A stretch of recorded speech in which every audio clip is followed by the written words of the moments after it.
Watts, General Manager of Market Intelligence for GroupM Interaction in Beijing, and welcome to this episode of mTalk. mTalk is a series of digital deep dive conversations for agencies and clients. Today we have two guests with us, both from overseas. On my left we have Rob Norman, Chief Digital Officer for GroupM Global, and on his left we have Jeffrey Cole. He's Director and CEO of the Center for the Digital Future, USC Annenberg. So welcome to mTalk, and we'll jump right in with the first question. The first question is about clients and digital. What are clients getting right about digital, and where are they struggling? And we'll start with Jeff. What clients are getting right on digital, and I'm lucky, I get to spend a lot of time with GroupM clients, they're getting right is they know how important digital is. They know their audience is moving to digital. They know they can't reach them through traditional methods. They understand social networking is hugely important. They understand the ground has shifted. Other than that, I don't think they're getting very much right. I don't think they know how to really reach them. They know that they have to use new methods. They know that everything has changed, but I don't think they've really changed their methods. I agree with a lot of what Jeff has said, and there's one of the good things about clients who are making big decisions is that most of them are old enough to have children, and when they watch the behavior of their children and they think about the future of their businesses through the eyes of how their children use media, they realize that the way they've always relied on doing things is becoming undone. So the degree of attention and the degree of reorganization in client companies to deal with the digital opportunity is much progressed. Even in the last 2 years, the progression has gone more quickly. I think they also realize that the media side of digital has much further advanced than the creative side of digital. So they see the huge opportunity for very granular communications, very narrow slices of target audiences, but the manufacturing side of digital hasn't caught up with the distribution side, and they still haven't found the model for solving that in production to produce at a cost that reflects the nature of the opportunity from a distribution side. And I think this still makes everybody nervous. I think lots of people still wish the internet and digital would go away, that they didn't have to deal with social networks, that control would stay with the media buyer, but they know life's changed. They don't know how to deal with it, I think. I think they're beginning to come to grips with the data side of digital, which is obviously really important. But I think that even now, many years in, that the digital media is much easier to count than it is to hold accountable. And there is a huge difference between those two things. And we are still, and many clients are still, a long way from really thoughtful attribution of advertising effect in digital media. And many of them are still making decisions, and it's not just them, it's us and the sell side of the community, based on very short-term measures of things like clicks, of things like views, and things like shares, and not looking at all marketing activity together to attribute marketing effect. So I think that's a real challenge for people. It's a good line about easier to count than to be held accountable. And bottom line, I think people want GroupM to hold their hand, to walk them through this and help them understand it and make them feel more secure. Jumping to mobile, okay? Interested to, again, the brands are beginning to move into mobile. The consumers are first, as we talked about before. What do you see working in mobile? What's the future for mobile? How should brands be thinking about mobile, and agencies too, when we're advising brands? You can say it 1,000 times. I've been saying it for 10 years. Rob's been saying it probably for longer. Everything moves to mobile. We know that now. We know that not only is everything able to be done on mobile, but mobile is going to be most people's exclusive digital attachment in many instances. So I don't think there's a brand that doesn't have to have an effective mobile strategy. I think that's another area where very few are doing it well. Mobile is a very personal device. At first, advertising, I think, becomes very intrusive and offensive on mobile. Brands have got to find ways around that. The more the ads understand the consumer, even though it raises the fears of privacy. I think the more they welcome the ads on mobile. But I think mobile is central to every strategy you're going to see over the next 10, 15 years. So the mobile is highly personal.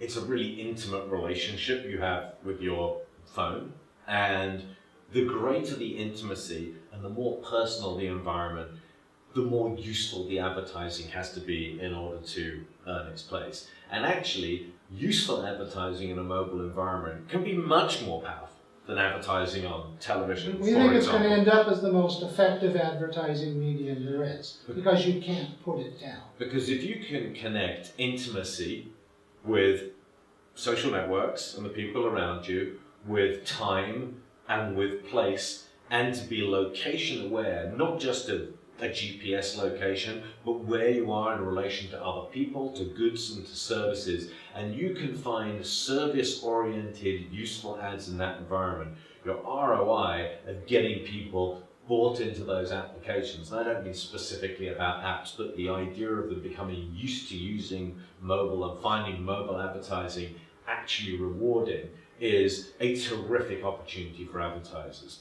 One of the big challenges for that goes back to the manufacturing side. So it's another area where the distribution opportunity is now fantastic. It's personal, local, time-specific, and so forth. The manufacturing activity of building the assets for the mobile device so the user can then use those assets and joining them up throughout the supply chain, from the brand itself into the retail environment and into the commerce environment, I mean physical retail as well as the e-commerce environment, is the challenge that sits behind it. But once again, the consumer solved it first, the media distribution challenge was solved second, and the manufacturing challenge follows. But if anyone is thinking they can build a strategy for 2015, 16, and 17 that does not involve a significant commitment to mobile, then they won't be in a terribly good place.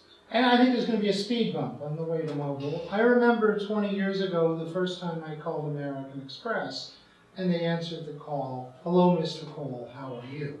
And it was pretty scary. I started looking around, and then when you understand what it is, it's actually a nice courtesy. And I think the first time the cell phone tells people that you're on aisle 7 of the supermarket, and here are a couple of discount items, I think people are going to freak out and be terrified. When they understand what that is, the benefits of that, I think we're going to come to welcome it. But I think there's a period when we realize how much people know about what we do. Then we're going to figure out how to take advantage of that. You touch on a really interesting area, Jeff, because I think there's a shared responsibility between agencies, advertisers, retailers, and other places. And I think we need to have a consensus about treating the consumer with respect and leading the consumer in by exchanging value for data, letting them opt in, if you like, or at least giving them the chance after a first message to opt out, and lead them gently into it so they are experiencing a value exchange which creates intimacy and usefulness rather than creepiness. On the topic of China, have you noticed some things that are different about China in terms of media, in terms of the way the internet's adopted? Does it seem similar to other places, just name substituted There's out? some obvious differences. There's some services we don't see here in China. I think everybody knows that. Then one of the biggest differences is China, by and large, for most of its population, has avoided dial-up. And people have gone directly into broadband and directly into mobile in most cases. PCs never had the foundation in China as a percentage of the population they had in the United States or the UK. We think the Chinese people are among the most social people in the world and take to social media far more naturally and far more organically than they do. But globally, we do our work in 45 countries. And globally, one of the interesting things about digital is people are far more alike digitally than they are different. There are some unique differences in China, some of which I mentioned. But by and large, a Chinese teenager is not much different from an Australian teenager or an American or a British teenager. How about the big names in China? Tencent, Alibaba, Baidu. Do people know the names in the US or in Europe? Do they talk about them at all? Or? Certainly know Alibaba now. Well, they know Alibaba now because Ali is on, it's on the front of every financial story you read. Now, whether the average consumer somewhere in the US knows what Alibaba is another question. I think the answer to that question is no. I think that if you asked the average American what was the biggest search engine in China, they would have no idea. They would say Google. They might kind of say, well, maybe it isn't Google, but they never get beyond that to Baidu. I think if you ask them about Tencent, even the most informed people could begin to scrape at the 400 different lines of business that I understand Tencent is in now. I don't think any of them could describe the difference between Taobao and Tmall. I think that they have a terrible habit of describing Youku as Chinese YouTube, Alibaba as China's Amazon, and so on. And they think that the Chinese brands are followers, but I don't think they are followers in that sense at all. I think that we're seeing some really interesting commercial innovation, some really interesting structural work about the relationships between Ali and merchants and Ali and consumers. We're seeing some very interesting monetization models coming out of Tencent. Both of them, I think, acquiring banking licenses or being on the verge of acquiring banking licenses now.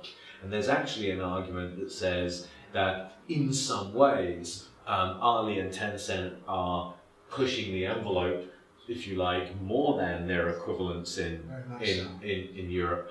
And the one that isn't, I think we think that Baidu probably is trailing Google in terms of sophistication of the product offer on Baidu. And I think Google has evolved its data play, and because of Android as much as anything else, Google's taken this new extraordinary touch everything data position in the market, and I don't think anyone else, if any company in the world, has got anywhere near them from that point of view.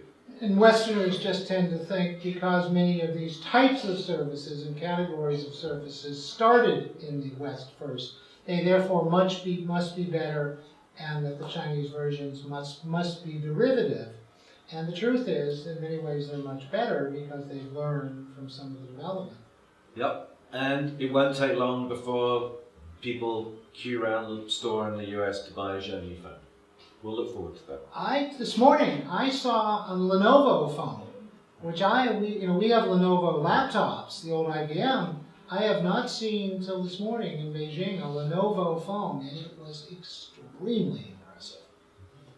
Okay, well, thanks very much. On that note, we'll wrap up this first episode, and thanks to our guests, and look forward to the next episode of mTalk. Thank you. And thanks to GroupM China. Thank you. Right.